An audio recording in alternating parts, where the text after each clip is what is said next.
नमस्कार मु सत्यनारायण बेहरा आपण मानकु S N Behera Odia YouTube channel को स्वागत करुछि।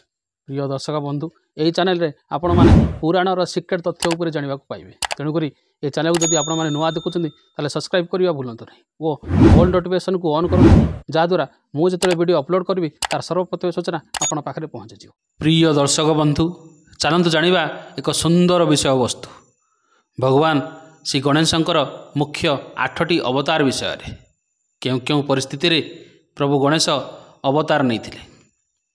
मुद्गल पुराण अनुसार भगवान गणेशंकर अनेक अवतार अच्छी से भितरु 8टी मुख्य। प्रथमे वक्रतुंड, द्वितीय एकदंत, तृतीय महोदर, चतुर्थ गजानन, पंचम लंबोदर, षष्ठ विकट, सप्तम विघ्नराज एवं अष्टम धूम्रवर्ण अवतार नहीं थिले। यही 8टी अवतार को अष्ट विनायक बोली मध्य कुआ जाए। प्रथम वक्रतुंड थरे मत्स्यरासुर दैत्यगुरु शुक्राचार्य ठारू शिव पंचाक्षर मंत्र दीक्षा पाई प्रभु शिवंकर कठोर तपस्या कले। प्रभु शिव तार तपस्या प्रसन्न होई अभयवर प्रदान कले। प्रभु शिवंकर बरे बलियान होई मत्स्यरासुर राक्षस कूलर राजा हेले एवं विश्व विजय पाई बाहरी पड़िले। स्वर्ग मत्य पाताल युद्ध करी समस्त को परास्त कले।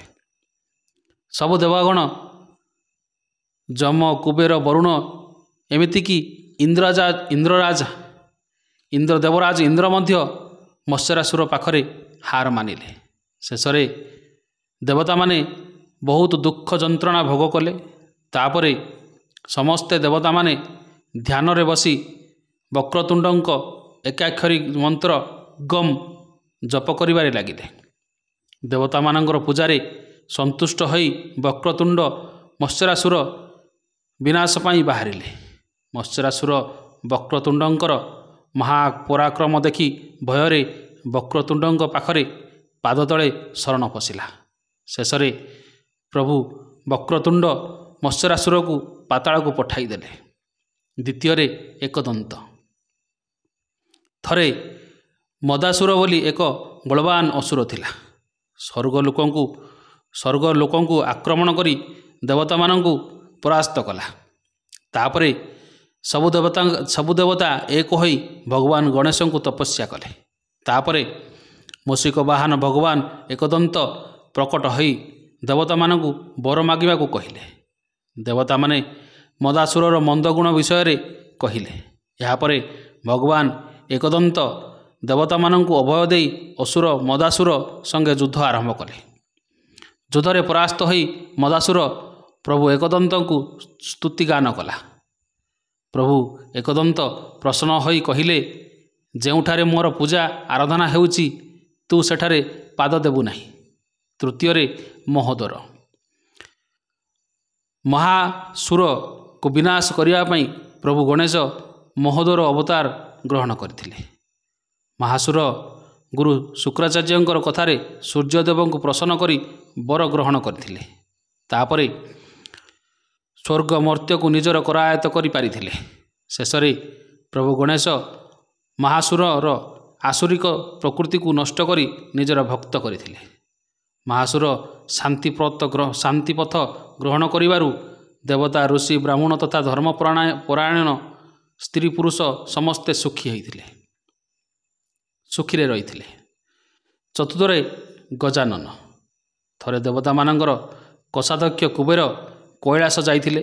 सेठारे से भगवान शिव माता पार्वती को दर्शन कले। दर्शन करू करू से भगवती उमांकर अनुपम सौंदर्य को लोलुप दृष्टि रे चाहि रहिले।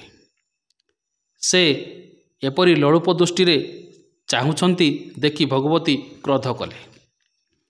भगवतींकर क्रोध दृष्टि देखि कुबेर भयभीत हो गले। एतिकी बेले भयभीत कुबेरंक ठारू जन्म नेला लोभासुर उत्पन्न होइथिला। सेही लोभासुर को भगवान गणेश गजानन अवतार रे संहार करी जीवजगत को रक्षा करथिले। पंचम लंबोदर थरे भगवान विष्णुंकर मोहिनी रूप देखि भगवान शिव କାମମୋହିତ ହୋଇଗଲେ। ସେତେବେଳେ ତାଙ୍କ ବୀର୍ଯ୍ୟ ସ୍ଖଳିତ ହୋଇ ଭୂମିରେ ପଡ଼ିଥିଲା। ସେଥିରୁ ଏକ ମହାପ୍ରତାପୀ କୃଷ୍ଣକାୟ ଅସୁର ଜନ୍ମ ହୋଇଥିଲା। ତା ଆଖି ଦୁଇଟା ନିଆଁ ପରି ଜଳୁଥାଏ। ତା ନାମ ହେଲା କ୍ରୋଧାସୁର। ଭଗବାନ ଶ୍ରୀ ଗଣେଶ ଲମ୍ବୋଦର ଅବତାର, ସତ୍ସ୍ୱରୂପା ତଥା ଶକ୍ତି ବ୍ରହ୍ମ ଆଧାର ଅଟେ। ପ୍ରଭୁ ଲମ୍ବୋଦରଙ୍କର ଆଶୀର୍ବାଦ ଓ ଭକ୍ତି ପ୍ରାପ୍ତ ହୋଇ କ୍ରୋଧାସୁର ଶାନ୍ତିରେ ଜୀବନଯାପନ ପାଇଁ ପାତାଳପୁରକୁ ଚାଲି ଯାଇଥିଲା। ଷଷ୍ଠରେ ବିକଟ।